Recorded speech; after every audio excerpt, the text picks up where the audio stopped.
কেন যুগে যুগে ধর্মের অবনতি ঘটে? কেন মানুষের নৈতিকতা এবং আধ্যাত্মিকতা ধীরে ধীরে দুর্বল হয়ে পড়ে? মহর্ষি ব্যাসদেব এই গভীর সত্য উপলব্ধি করেছিলেন। শ্রীমদ্ ভাগবতম প্রথম স্কন্ধ চতুর্থ অধ্যায় শ্লোক 16। পরা বরজ্ঞাঃ স ঋষিঃ কালেন ব্যক্তরং হসা যুগধর্ম ব্যতিকরং প্রাপ্তং ভুবি যুগে যুগে।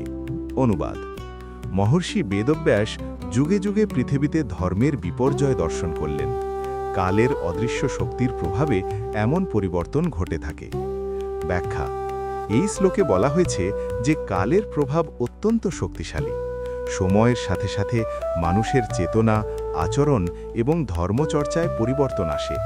মহর্ষি ব্যাসদেব উপলব্ধি করেছিলেন যে ভবিষ্যতে মানুষের আধ্যাত্মিক শক্তি কমে যাবে এবং ধর্মের অবনতি ঘটবে।